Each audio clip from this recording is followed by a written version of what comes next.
Ողջույն սիրելիներս, դուք կրկին Սահականուշե խոհանոցում եք, որի համար անչափ ուրախ եմ և շնորհակալ։ Ահա այսպիսի գեղեցիկ և շատ համեղ թագավորական տորթ ենք թխելու, իսկ թե ինչպես,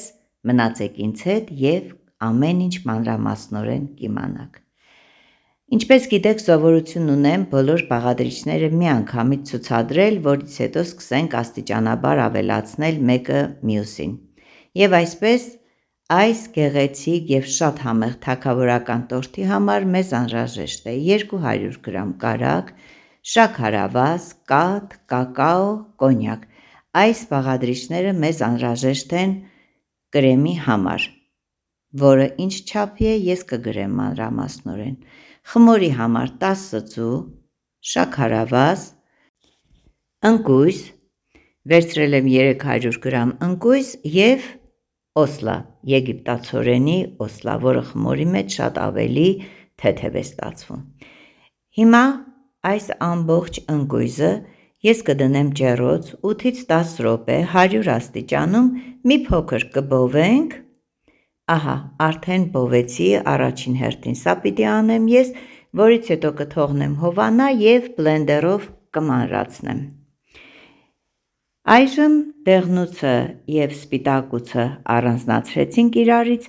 դեղնուցը օգտագործելու եմ կրեմի համար, դնում եմ մի կողմ,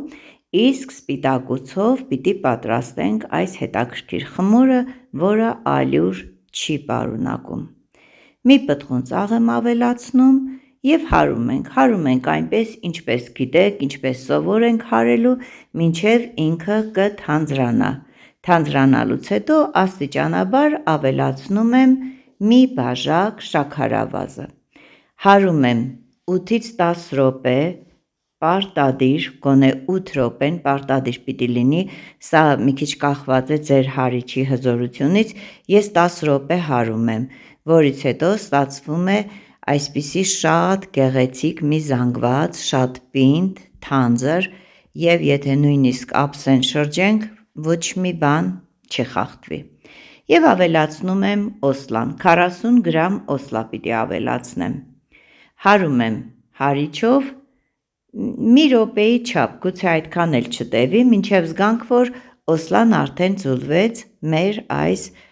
բեզեի մեջ։ Հարելուց հետո արդեն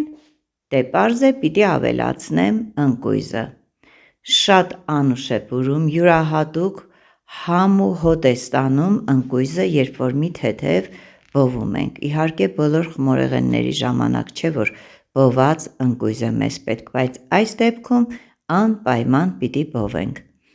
Խառնում եմ արդեն թիակով և ստացվում է մի շատ գեղեցիկ թեթև զանգված։ Ահա և մեր շերտի համար նախատեսված խմորը, էլի եմ հիշեցնում, առանց ալյուրի։ Տարածում ենք թավայով մեկ, ասեմ թավայի չափսերը 40-30, այդ չափսերն են, իհարկե թխվելուց հետո մի քիչ խտանում է,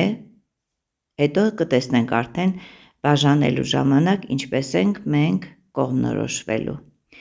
Դնում ենք թխվելու 170 աստիճան ջերմաստիճանում 40 րոպե։ Այժմ հարում եմ ձվի դեղնուցները, որպեսզի ավելի հեշտ լինի շաքարավազի հետ լուծել, խառնում եմ այնքան, մինչև շաքարավազը մի փոքր լուծվի դեղնուցի մեջ, որովհետև մեզ շատ խիստ անհրաժեշտ է համասեռ զանգված ստանալը։ Այս կրեմը անվանում են նաև անգլիական կրեմ, երևի թե ձեզ ծանոթ կլինի տարբեր խմորեղեններից, և ավելացնում եմ 150 մլ գոլ կաթ, շատ սառը վիճակում չեմ ավելացնում, ոչ էլ տաք վիճակում, ամեն ինչ թողնում եմ աստիճանաբար ինքը հասնի եռման աստիճանի։ Այժմ լավ խառնելուց հետո, երբ որ արդեն ամեն ինչ լավ խառնվեց իրար, դնում եմ կրակին, անընդհատ խառնում ենք պարտադիր, ոչ մի քայլ չենք հեռանում, և հենց որ առաջին պղպջակները սկսեցին երևալ, անմիջապես անջատում ենք, որովհետև մենք սա չենք եռացնելու։ Ես արդեն անջատել եմ, բայց տեսեք դեռ պղպջակները շարունակում են առաջանալ։ Այժմ, քանի որ մեր կրեմը շոկոլադային էր, ինչպես տեսաք շերտի մեջ, ես ավելացնում եմ կակաո։ Կակաոն ավելացնում եմ տաք վիճակում, որ հնարավոր լինի լուծվել։ Արագ շարժումներով չենք թողնում հովանա, լավ խառնում ենք, մինչև ստացվում է այս շատ գեղեցիկ շոկոլադային զանգվածը։ Այժմ դնում ենք մի կողմ, որպեսզի հովանա, չենք մոռանում անպայման պոլիէթիլենով ծածկել մակերեսը, որպեսզի կեղև չառաջանա, դա հետո դժվարություն կառաջացնի հարելու ժամանակ։ Եվ այժմ սկսում ենք պատրաստել մեր սովորական կարագով մասսան։ Ես կարագին ավելացնելու եմ 2 թեյի գդալ կոնյակ, ինչպես գիտեք, շոկոլադը կոնյակի հետ շատ համեղ է եւ հետո կարագը շատ ավելի լավ է բացվում, անգամ եթե ձեզ սպիտակ կրեմ է պետք, մի փոքր կոնյակ ավելացնելու ժամանակ կրեմը սպիտակ փրփրուն զանգված է դառնում։ Այսպես գդալ առ գդալ ավելացնում եմ մեր շոկոլադային զանգվածը եւ ահա վերջապես մեր կրեմը պատրաստ է։ Կարծում եմ դժվարություն չի ներկայացնում իրենից, իսկ այժմ ցույց եմ տալիս, թե ինչպիսի գեղեցիկ շերտ ստացանք, շատ անուշ հոտ ունի, այժմ կշրջեմ եւ կհեռացնեմ յուղաթուղթը, անպայման յուղաթուղթով թխեք, որովհետեւ կպչելու հատկություն ունի, հարկավոր է ապահով խմորեղենի ընթացքը ապահովել։ Ահա թուղթը հեռացնում եմ, մի մասը մի քիչ դժվարությամբ առանձնացավ, բայց տեսեք արդեն շատ հեշտությամբ պոկվում է մինչև վերջ։ Եվ ասեմ, որ երբ որ արդեն չափեցի խմորեղենի երկարությունը, դարձել էր 37 սանտիմետր։ Եվ ես սա, քանի որ պիտի բաժանեի 3 մասի, սկսեցի չափումներ անել եւ 12.5 սանտիմետր մոտավորապես այդքան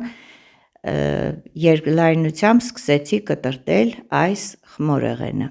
Ահա տեսեք, մոտավորապես չէ, կանոնով եմ բաժանում, որպեսզի ճիշտ ստացվի, եթե աչքաչափը ձեր լավ է, կարող եք անգամ մոտավորապես անել։ Վերջ, շատ հեշտ կտրվում է, արդեն սառել է, բաժանում եմ 3 մասի եւ սկսում ենք հավաքել տորթը։ Եթե միանգամից ամանի մեջ պիտի հավաքեք մատուցվող ափսեի մեջ, այսպես ասած, խորհուրդ կտամ այս ձևով փորձեք անել, իսկ եթե ոչ, ապա արդեն ըստ ձեր ցանկության, ինչպես սովոր եք անել, ինչպես ձեզ ավելի հեշտ է։ Առաջին շերտը դնում եմ, կրեմը մոտավորապես բաժանում եմ 3 մասի, երրորդ մասը մի քիչ շատ եմ թողնում, որովհետև կողքերն էլ պիտի քսենք, աչքաչափով սա արդեն։ Երկրորդ շերտն եմ դնում, կրեմը բավականին լավ հաստ շերտ է ստացվում եւ շատ համեղ կրեմ է, շատ։ Այս կրեմը կարող եք օգտագործել ցանկացած այլ բիսկվիտների թխելու ժամանակ, կարծում եմ շատ ավելի հետաքրքիր համեր կունենաք, համեր կստանաք։ Ահա այսպես 3 շերտը միանգամից դրեցինք իրար վրա, հիմա մի փոքր կողքերն եմ քսում, հավասարեցնում եմ եւ կդնեմ սառնարան գոնե մի ժամ, որից հետո կկարողանամ արդեն ձևավորել, հենց այսպես թղթերով էլ դնում եմ սառնարան։ Սառնարանից հանեցի, 1 ժամ մնաց իհարկե, որովհետև շտապեցնում են, ուզում են համտեսել, ահա եւ ավելացնում եմ ջնարակը։ Ջնարակի պատրաստումը ցույց չեմ տալիս, որովհետև բոլորս էլ պատրաստում ենք, ամեն մեկս ունենք մեր բաղադրատոմսը։ Եթե ձեզ կհետաքրքրի պատրաստման իմ եղանակը, կարող եք դիտել Zebra տորթի պատրաստման ընթացքը, որտեղ մանրամասնորեն ցույց եմ տալիս։ Իսկ եթե ձեզ կհետաքրքրի ավելի մանրամասն, կարող եմ նոր տեսանյութներ կայացնել։ Այսքանը սիրելիներս, արդեն կտրում ենք տորթը և տեսեք ինչ գեղեցիկ շերտեր են ստացվել,